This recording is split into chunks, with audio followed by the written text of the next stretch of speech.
Hello. Welcome to Art Talk. This is a very special TV weekly where every single week we look at a different aspect of the art world. I'm Rona Rutchik, your host today. My particular interest in the art world is to look at the players and to see how many there are to get a piece of artwork to an audience and see how that reverberates art and audience. Today we're going to share in a wonderful collaborative recreation on video of Tchaikovsky's Peter and the Wolf, done by the Eastern Connecticut Symphony Orchestra with the University of Connecticut professional puppets. Now, if you have any young people around, I want you to go and bring them to the set right now and prepare them so that they can watch the 30-minute or so video that we're going to see in just a little while. They will love it, I'm sure, as much as you will. Puppetry, you know, has become a fine art. Surely you know about Punch and Judy, and hundreds and millions of people for 100 years and more all over the world have delighted in the personalities of Punch and Judy. Early in television, Rufus Rose's Howdy Doody was one of all of our friends. Of course, a generation has grown up believing in the sensibility and all of the smartness of the characters that live on Sesame Street and those that live in Mr. Rogers' neighborhood. With all of that sensibility and with such a high coefficient of credibility, fine art surely has been at play. To talk about the collaboration of the Eastern Connecticut Symphony Orchestra and the work of the puppets, we've invited from the Eastern Connecticut Symphony Orchestra Maestro Paul Phillips, the conductor, and the executive director, Isabelle Singer, to come and talk with us today at the studio. So can we talk? Hi. Hello. Hi, Rona. How are you? Good to see you. I'm fine, thank you. Paul, was this your idea, such a wonderful collaboration? This came about in a very unusual way, actually. My daughter happened to be best friends with another young lady in their elementary school, and through the normal course of parenting, I happened to meet her father, the best friend's father, who happened to be a puppeteer. And over the course of time, me being a musician, he being a puppeteer, we naturally said, we ought to work together sometime. We ought to collaborate. And time passed, and we kept throwing out possible projects. Several years later, he joined the faculty of the University of Connecticut, where I am also a faculty member. And we kept saying we should work together. And we kept throwing out possible pieces, possible ideas. At the same time, Isabelle Singer and I had talked about the importance of the symphony orchestra's outreach to young people. And all of these various things sort of melded together over time. And we finally decided that Peter and the Wolf would be a wonderful tool for us to work together on. And we began planning the project. Mm-hmm. And so that was the genesis of it all. Well, that's very exciting in the sort of way in which some of the wonderful collaborations in the arts work. Isabelle, if he's in charge of the music and the instruments and the instrumentation, you must be in charge of the rest of this whole organization. It's grown so much since Victor Norman and Ruth Greenberg and all of the early presidents. I was even a part of it a long time ago, writing program notes. Now there is a much bigger organization you're in charge of, isn't there? I think so. We have a youth orchestra, celebrated their 25th anniversary 2 years ago. 70 youngsters rehearsing once a week, doing 2 public concerts a year, and then doing things in the schools that are really wonderful. They're called Concerts in the Round, and they go into the elementary schools, and it's children playing for children. The youngsters in the elementary schools are invited to take a carpet square and sit underneath the young musicians' feet. And we have wonderful stories about musicians who go on to really become professional musicians that saw that when they were in kindergarten. Mm-hmm. So you have in mind to see to it that the children, the young people in our communities, get touched by live music that way. Oh, that is so important. It's not only our mission, but it keeps the music alive. If we don't have the audience of tomorrow, we'll cease to be. Symphony orchestras have their problems in today's world because of the cutbacks in education. Sure. And we at the Eastern Connecticut Symphony are really pleased to see youngsters coming to our concerts in the evening with their parents. It's a growing trend. Mm-hmm. And I think Paul has made it more accessible to the audience. I should think. I've been in your audience many times when you've spoken to the audience. Of course, Leonard Bernstein made this absolutely so his baby. And in his day of talking to the audience and young people's concerts as well as just regular concert times, he had a wonderful rapport between the musicians and the audience. You like to do that too? Very much so. Leonard Bernstein had a remarkable ability to do this. One of the keys to his success was that he did not talk down to children. He treated them as young people, but people capable of thought and capable of understanding. And I think children, I was one of those children who watched his concerts on television.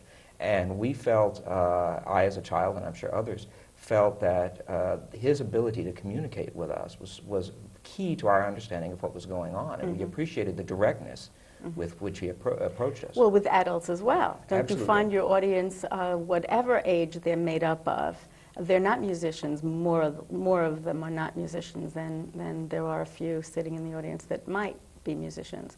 But don't you find that the more they know about the music and the more they know about almost anything you can tell them about what's going on, the more they will enjoy it, the more they can actually hear? That's absolutely true. Yeah. Absolutely true. And that's one of the reasons that I've begun addressing our audience personally, often at concerts, is because the things that I can say, the information that I can give them, will really enhance their appreciation of the music that they're about to hear. I think it's wonderful, and I very much love to see you turn around and stop the, not move so quickly into the music, but to talk to the audience. And I think everyone that sits around me is always very happy to see that too. And it makes a bridge between the audience and the art form. There's so many other things, though. What about producing something like this, Isabelle? That's under your bailiwick, too, isn't it? Absolutely. Well, number one, we have to get the money to do it. Okay. Let's talk about that. We are very fortunate in this area in particular to have two wonderful foundations, Bowden Wine and Palmer, who have both been very kind to the symphony. And we did this production with the generous grant from Bowden Wine. So we had the money. Then you, of course, have to make it happen. I had written the grant saying that there would be 3,000 school children there. That would be filling the Guard Theater up twice. And we had to do it in a back-to-back situation. That is, we perform the concert once, then we have 40 minutes to change the hall completely, get the buses out of the area, new buses in, fill the hall again, and we're using the same rehearsal, concert time for those two performances to prorate the cost. That was a mammoth production, I will say. That really took a lot of logistical effort, not only to have, we had 3 school systems, New London, Groton, and Norwich, but to get that information to the children too. We had study guides, and we were holding our breath. You know, I was kind of wanting to get those kids off those buses very, very, very quickly, get them back on the buses very, very, very quickly. Did you use a lot of volunteers to help you do this project? We couldn't do things without volunteers. And We so really couldn't. if people are listening in our audience who want to become a part of the symphony family, is there a way for them to do that? Call the symphony office at 443-2876, Monday through Friday, 9 to 5. And if you're willing to help, we'll find something for you to do. We have Friends of the Symphony Group, and they are important to us for many reasons, not only the volunteer services, but they raise important money for us. Right now, they're doing a citrus sale. They sell thousands of pounds of fruit. They do a ball, Tanglewood trips, office volunteers.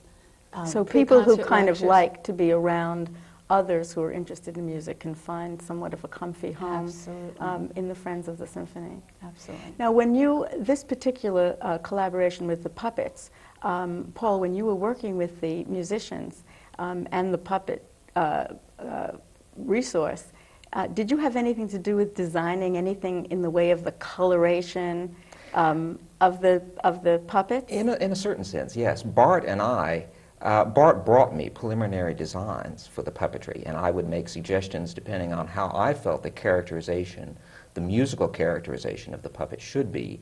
And he and I discussed it through several iterations. Now, of course, I would never dictate to him what the design should be, but he did ask me for my commentary, and it was just a wonderful way for us to work together. So by the time we ended up on stage for the dress rehearsal with the puppetry, he knew very well the musical score, and I knew very well how the puppets had been designed, how they were going to work. So it went together very, very quickly. So when you listen to Peter and the Wolf, you'll hear the color of the orchestra. And we talk about instrument color, and you'll be able to see the color of the design animals And those colors were all very purposely picked for the purpose of identifying and getting our audience more in the know of the color of the instrumentation and the kind of personalities the instruments in our orchestra have. Peter and the Wolf is a classic teaching tool. And we're going to play that video for you now, and we hope that you will enjoy it.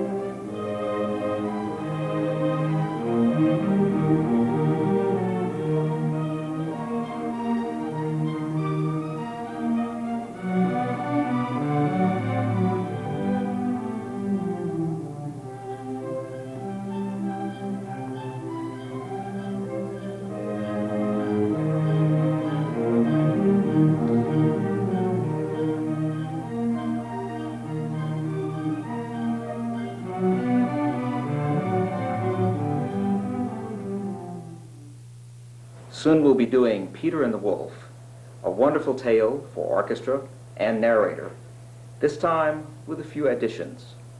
We'll be bringing in some characters that you've probably never seen on stage before. They're going to join us and help tell the story. My friends, the puppets from the University of Connecticut, will be with us for Peter and the Wolf. Hi, my name is Bart Roccoburton, and I'm in charge of the Puppet Arts program at the University of Connecticut.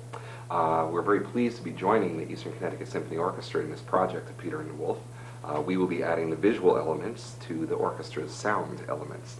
And you see here on the table a number of the puppets that are being built for this production. We're building puppets that are being performed in somewhat as the bunraku is performed in Japan. Where puppeteers are standing literally right behind the puppets. They dress in black from head to toe, including some black face masks. And they hold the puppets very directly. As you can see here, I'm holding Peter through an opening in the back of the puppet to a rod that controls his head. There are also rods attached to his arms that allow me to move his arms around. Now this puppet will be performed by two people. One will be working the head and one arm. The other will be working both the feet to make Peter walk. And it's a little hard to do with just one person here, as you can see. Puppets are made from foam, a type of foam that we call Scott foam or reticulated foam. And they've been carved and sanded on the belt sander, colored, sculpted, and then dressed. There are a lot of different puppets in this show, Peter, of course, being the main character that we focus on throughout the story. But included among some of the characters, well, there's a cat, and you can see the cat's head right here. Peter, I'm going to set you down for a moment. Cat's head is, the cat itself is still in process of being made. So you don't see any ears or body to the cat right now. As well, we have a bird. Oh, there he is. And behind him is a duck who gets the worst deal in this story. The wolf actually comes along and eats the duck, but we are bound and determined to save the duck in the end of the story. And then Grandfather, who comes in and serves as the authority figure in the piece and says to Peter that it's not safe to be out of the yard because there might be some wolves around. And at the end, he comes back in with a very good admonition that what would have happened if Peter hadn't caught the wolf. Some other characters in this story are the hunters, who come in actually after Peter has captured the wolf, banging and shooting, twisting and turning, and they help Peter carry the wolf off to the zoo. Working with a symphony orchestra is every puppeteer's dream. Usually when we perform pieces that involve music, we must bring a cassette along with us. To have a 51-piece orchestra performing with you on stage is a very exciting element. These puppets have been developed and actually designed by one of our students, a gentleman named Mark Gale. And Mark will be performing the puppets as well as having helped build them and design them. And they're in a style that is similar to what Mark likes to work. He likes the large bug-eyed characters. Many of his puppets appearing in our classes have similar features. Usually when you design puppets, you do a number of drawings just to kind of get an idea of how they might look, because you can really never get a finished drawing of exactly how it's going to look, because there's a lot of things that happen between your initial idea and the finished product. So Mark Gala, designer, drew these, the marker, to give the idea of what the colors he wanted and kind of how the look of how he wanted. And here's Peter and the bird, the duck, and the cat, and of course the hunters. I love the hunters. And then of course they're all on separate pieces of paper. So then he's got to bring it down to one piece of paper to kind of give us the relation of size to each other. We've got you know, Peter and how big Grandpa is compared to Peter, and how big the wolf is compared to everybody, and the hunters, and how big the bird really is compared to Peter. So when we go to build, we know how big, and how small to build each of the puppets. And then we take one of the puppets, and we'll draw them down as big as we want. We get this big piece of paper on the floor, and we break out the magic markers, and we decide, okay, this is how big we need Peter to be. And then we go back to that drawing and decide, okay, this is how much bigger Grandpa has to be, and we'll draw Grandpa pretty much and see how well he works. And he changes a little bit as he gets a little bit bigger, because the drawings look, different from scale to scale. And from there, and then from there, if we go from two-dimensional, we can make some patterns from this, and end up with our carved finishes and get three-dimensional. And Peter ends up. The wolf is a ferocious character in the story. It's represented by 3 horns, and all the sounds of the wolf are ominous, and of course, legitimately so. This is a wolf that you find in the wild. Currently, Heather Ash is working on building the wolf. He is a good distance from being completed. He's still a little bit too fuzzy. We did add some temporary teeth in here to give him some ferociousness, but he still looks a little bit too cuddly to me, so we need to do some more trimming and shaping of the wolf. The eyes are going to be a rich yellow color with pupils on them, again to make him more ferocious. Tell him the spooky part. The spooky part, you mean putting lights inside the eyes to make the eyes glow. Yeah, it will be spooky. We've just started carving the feet for the wolf, and again, this is made from foam that will be covered with a fur, similar to what we have the rest of the wolf's body made from. Big, large feet that will have claws attached to it. But even this, we're thinking of how we get extra life out of the wolf's tail as the 2 puppeteers move the wolf.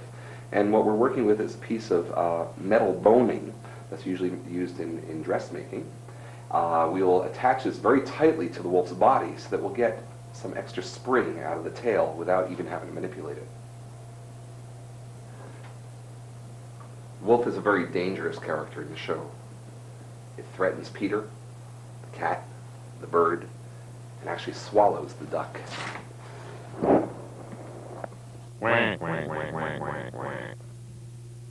The Puppet Lab here at the University of Connecticut is a place where many productions are constantly being built.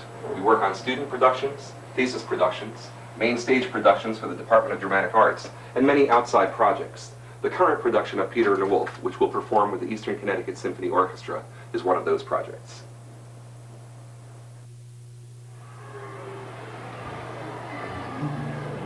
Good afternoon, everyone. Welcome to the Guard Theater. I am Paul Phillips. I am the conductor of the Eastern Connecticut Symphony Orchestra, which is the orchestra that you see here on stage in front of you. We're delighted to have you with us this afternoon. We have a wonderful story to tell you with words and music and with puppets. We will be delighted to have joining us the puppeteers and the puppets from the University of Connecticut Puppet Laboratory. They will be across the back of the stage helping us to tell the story that we tell you this afternoon. Now would you join me in welcoming our narrator who is going to help tell the story, Henry Savin.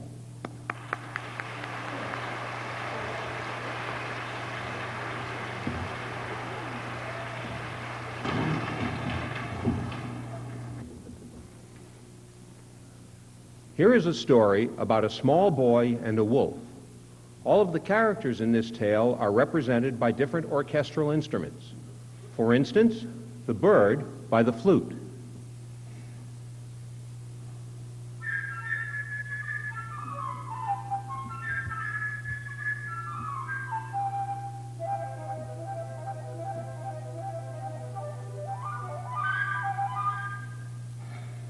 The duck by the oboe. Listen to it.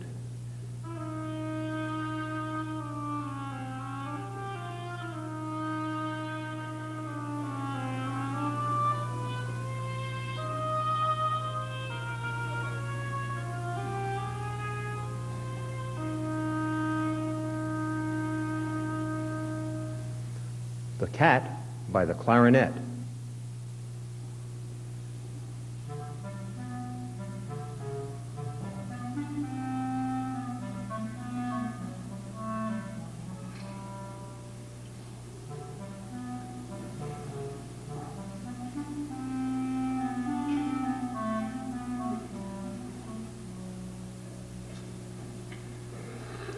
Grandfather by the bassoon.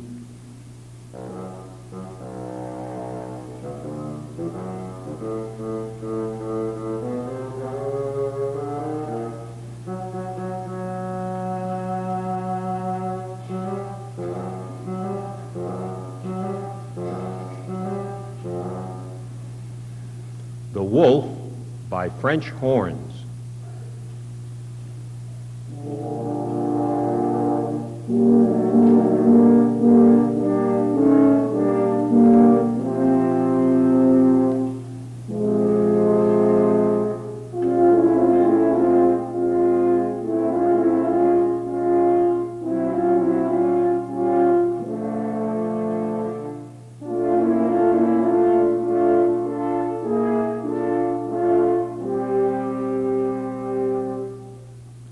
Young Peter, the hero of our story, is represented by the strings of the orchestra. Here is his tune.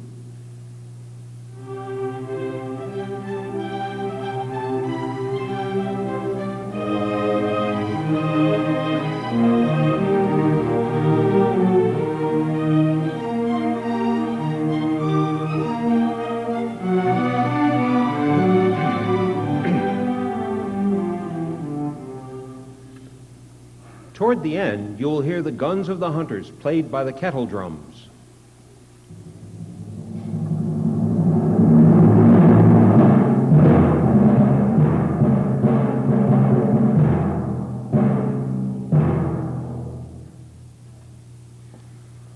Early one morning, Peter opened the gate and went out into the big green meadow.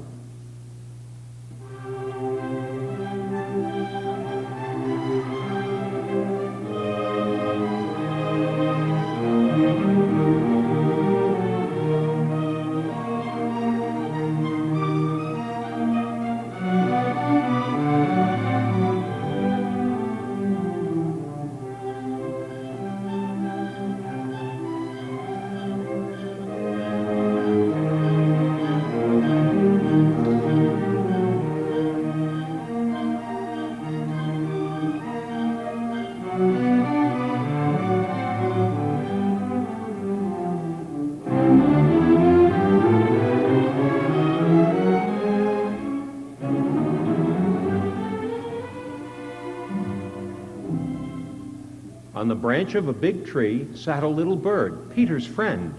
"All is quiet," chirped the bird gaily.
Soon, a duck came waddling around. She was glad that Peter had not closed the gate and decided to take a nice swim in the deep pond in the meadow.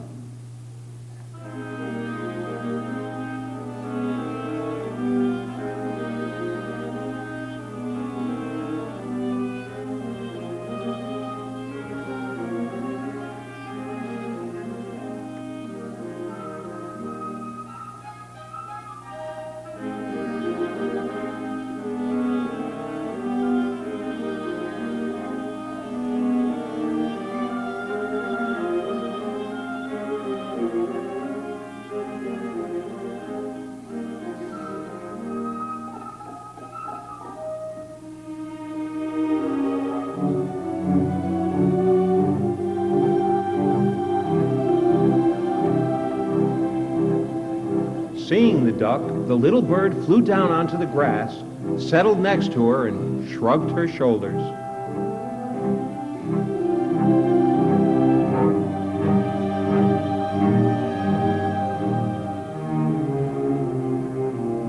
"What kind of bird are you if you can't fly?" said she.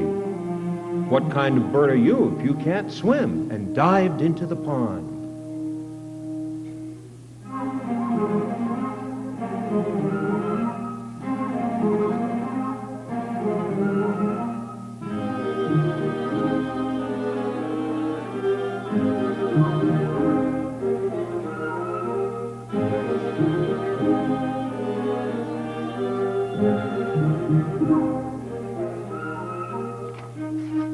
They argued and argued, the duck swimming in the pond, the little bird hopping along the shore.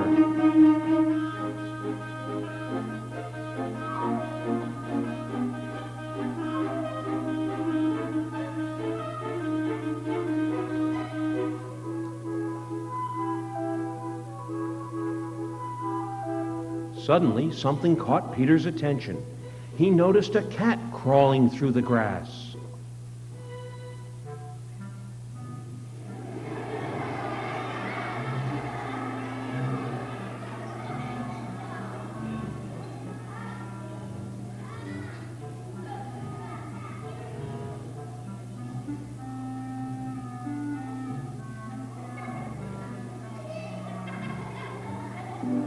The cat thought, "The bird is so busy arguing, I'll just grab her."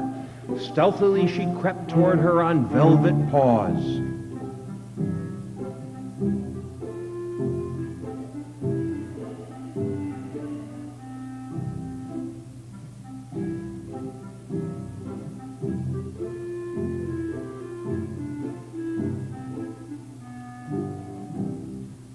"Look out!" shouted Peter, and the bird immediately flew up into the tree.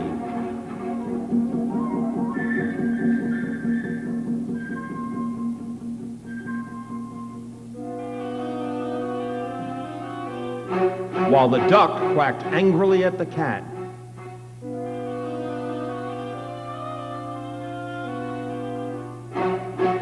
From the middle of the pond,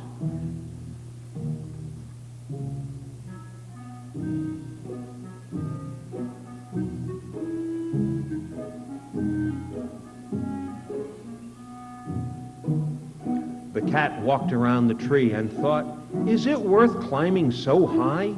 By the time I get there, the bird will have flown away."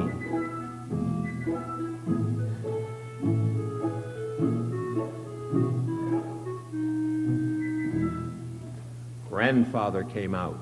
He was angry because Peter had gone into the meadow. "It is a dangerous place.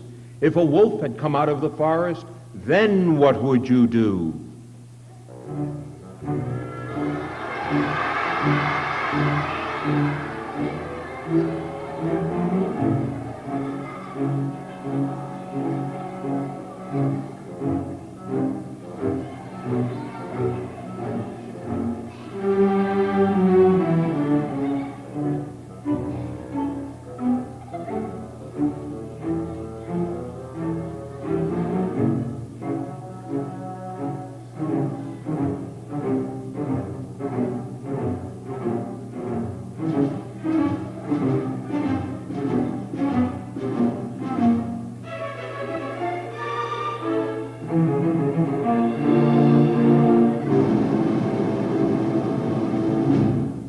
Peter paid no attention to grandfather's words. Boys like him are not afraid of wolves.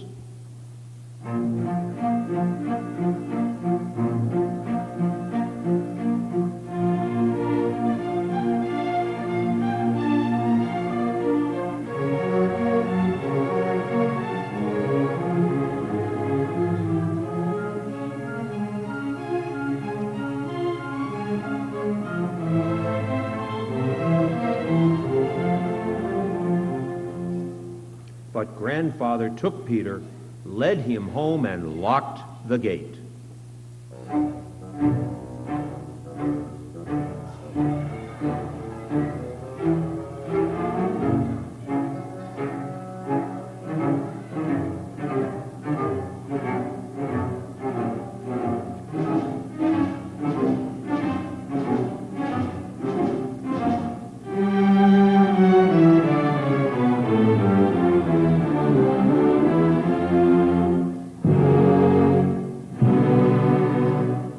No sooner had Peter gone than a great big gray wolf came out of the forest.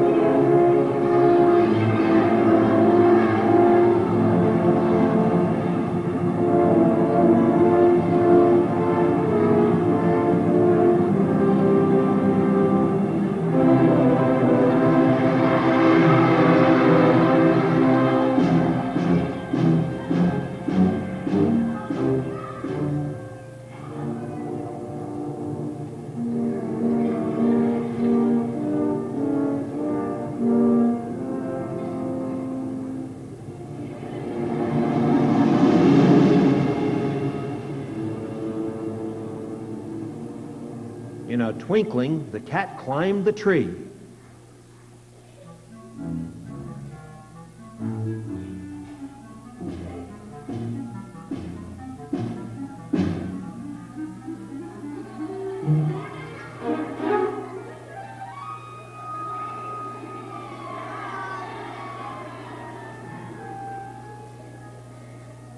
The duck quacked, and in her excitement jumped out of the pond.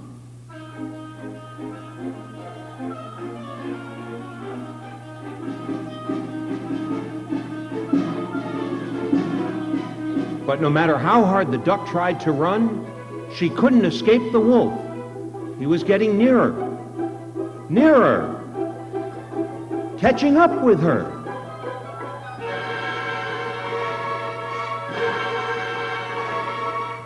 And then he caught her, and with one gulp, swallowed her.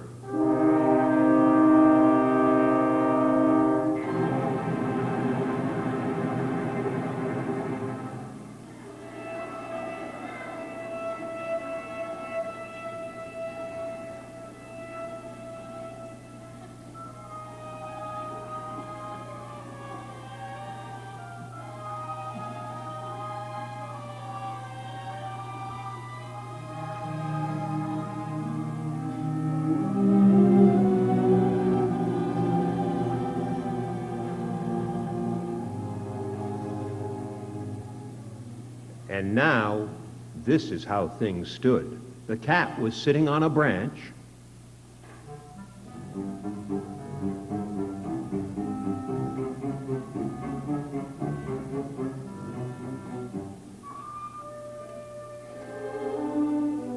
The bird there as well.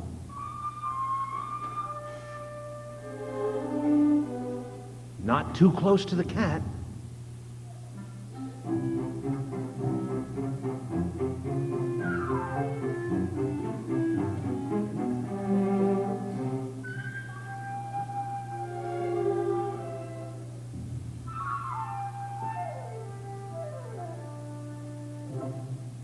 And the wolf walked under the tree, looking at them with greedy eyes.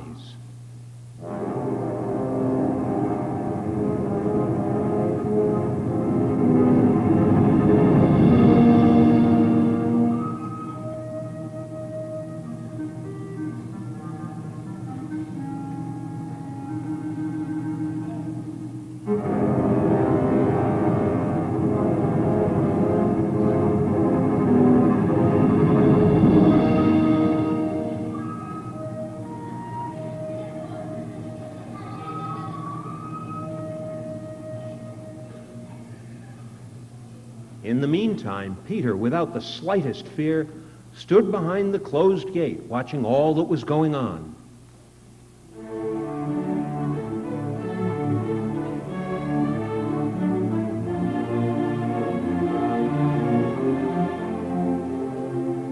He got a strong rope and climbed the high fence post.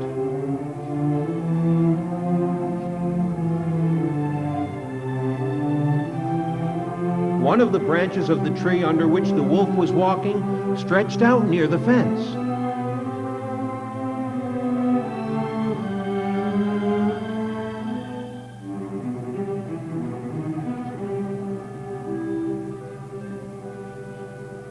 Grabbing hold of the branch,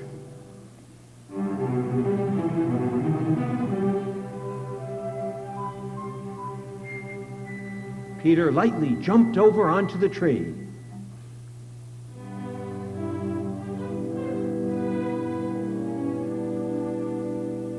Peter said to the bird, "Fly down and circle around the wolf's head.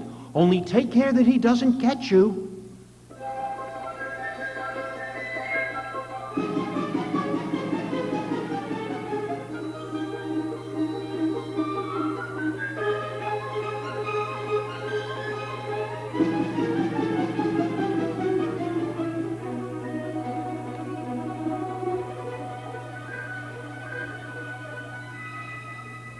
The bird almost touched the wolf's head with her wings, while the wolf snapped angrily at her from this side and that.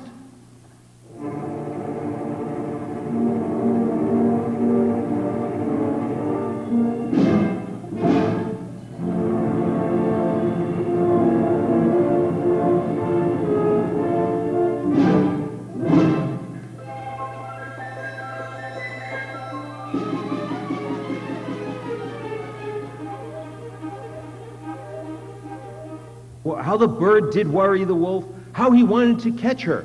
But the bird was cleverer, and the wolf simply couldn't do anything about it.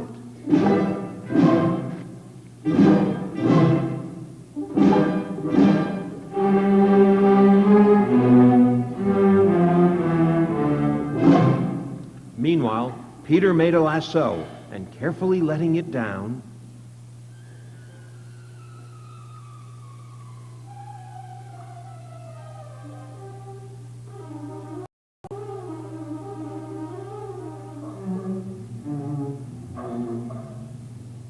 caught the wolf by the tail and pulled with all his might.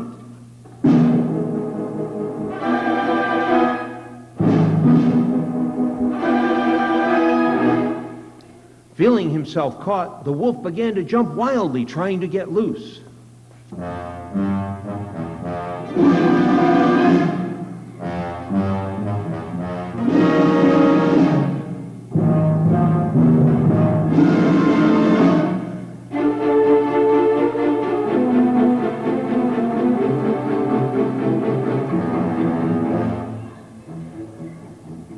But Peter tied the other end of the rope to the tree.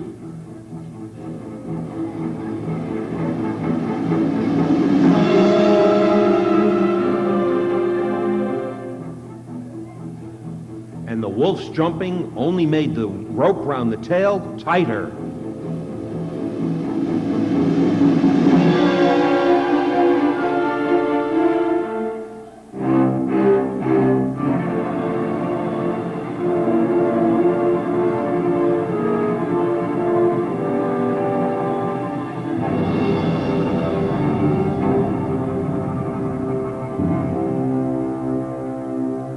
Just then,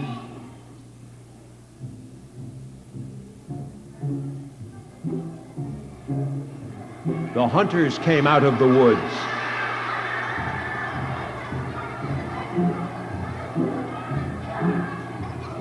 Following the wolf's trail and shooting as they went.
Peter said, "Don't shoot.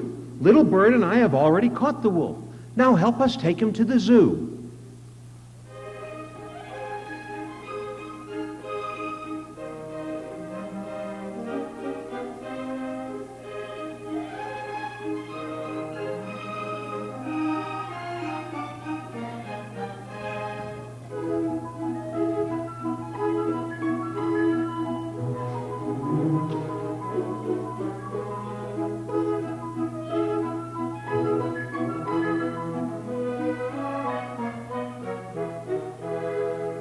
And there,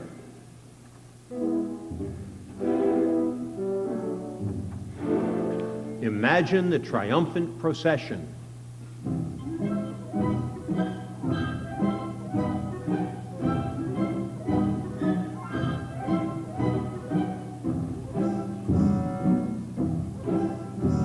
Peter at the head,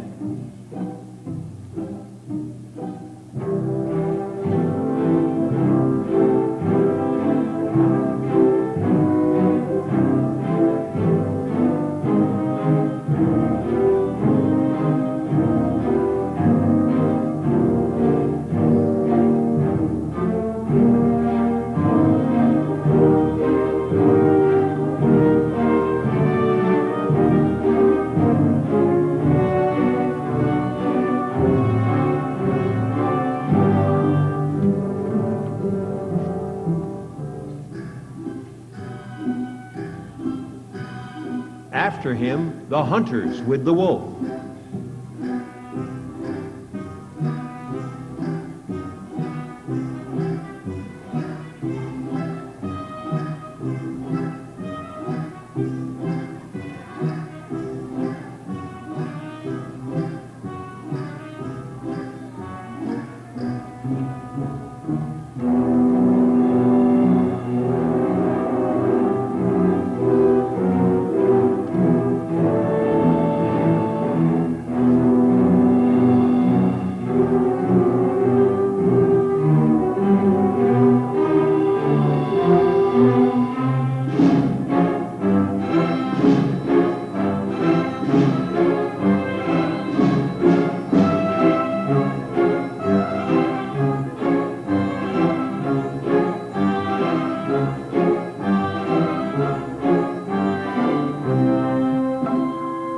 Winding up the procession, Grandfather and the cat.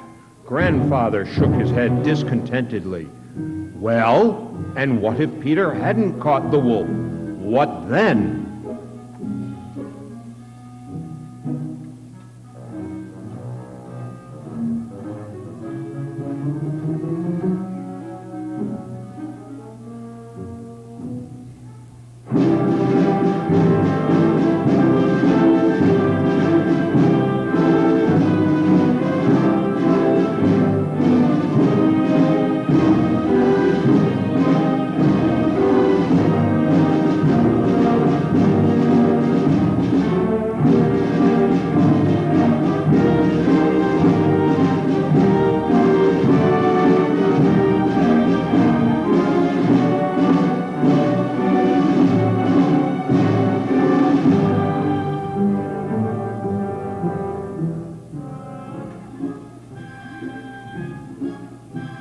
Above them flew the little bird, chirping merrily. My, what brave fellows we are, Peter and I. Look what we have caught.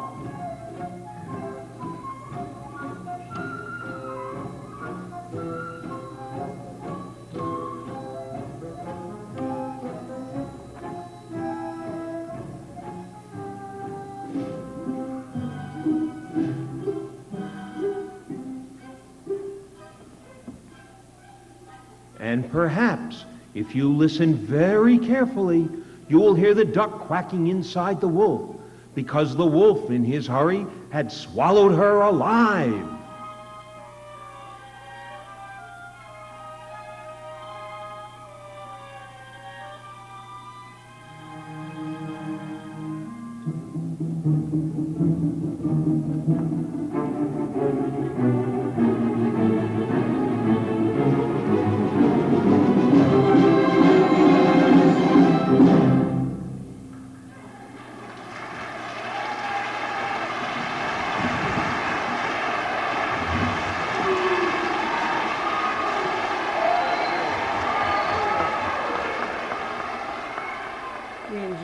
video very much, and I hope you did too.